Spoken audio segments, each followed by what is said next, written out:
Saudi আরবে এক আদালত হয়েছে। আদালতে দুই ভাই ঝগড়া করছে। এক ভাই বলছে মাকে আমি রাখবো, আরেক ভাই বলছে না মাকে আমি রাখবো। দোনো ভাই ঝগড়া করছে মাকে ঘরে রাখার জন্য।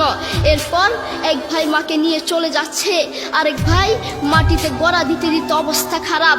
সৌদি আরবে আদালত হয় মা বাবাকে ঘরে রাখার জন্য, আর আমাদের দেশে আদালত হয় মা বাবাকে ঘর থেকে বের করার জন্য, ঠিক কিনা?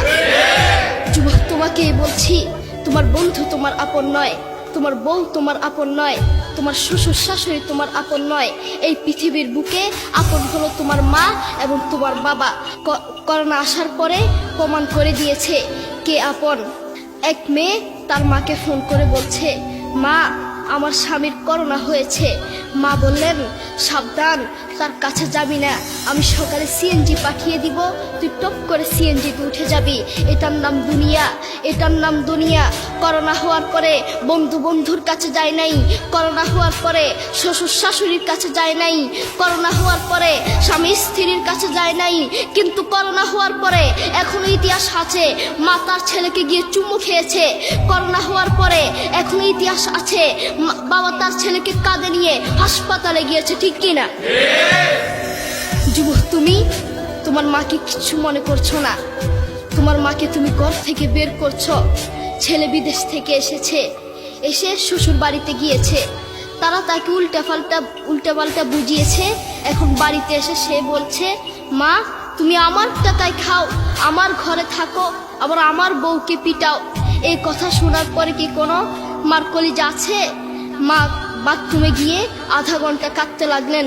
কেঁদে অজু করে নামাজে দাঁড়ালেন।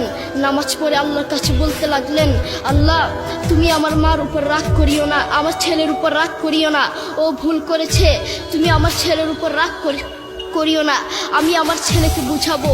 এরপর মা গিয়ে ছেলেকে বুঝাচ্ছেন, বলছেন বাবা তুমি আমাকে বের করে দিবা, সমস্যা নেই, তুমি আমাকে বের করে দিও, কিন্তু আমার একটা স্বপ্ন আছে। ছেলে বললেন কি স্বপ্ন বলেন? মা বললেন তুমি বাজারে গিয়ে একটা পাকা আম নিয়ে আসবা, এসে তোমার বুকের উপর রাখবা, সকালে উঠে ওটা আমি খাবো। এরপর ছেলে বললেন আচ্ছা ঠিক আছে। ছেলে বাজারে গিয়ে একটা পাকা আম নিয়ে আসলো, এসে বুকের উপরে রাখলো। 5 মিনিট না যেতেই সেই আম পিঠের নিচে পড়ে চ্যাপ্টা হয়ে গিয়েছে। এরপর ছেলে মাকে বললেন, মা তুমি কি সকালে উঠে আমটা খাবে? ওটা 5 মিনিট না যেতেই পিঠের নিচে পড়ে চ্যাপ্টা হয়ে গিয়েছে। এরপর মা চোখের পানি ছেড়ে বলল, বাবা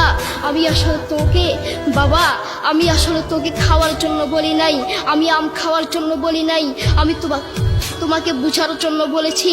তুমি আজ একটা রাত এই আমটা রাখতে পারো নাই, আমটা বুকের উপর রাখতে পারো নাই, আর আমি সেই তোমার দুঃখিনী মা যে 1 বছর 2 বছর নয় 3 বছর নয় পাক্কা 5টা বছর এভাবে তোমাকে রেখেছি। আমিও যদি তোমার মতো এভাবে ঘুমাতাম, তুমিও তো আমার পিঠের নিচে পড়ে চ্যাপ্টা হয়ে যেতা। এরপর ছেলে চোখের পানি ছেড়ে বলল, মা আসলে আমি বুঝতে পারি নাই তুমি কি জিনিস।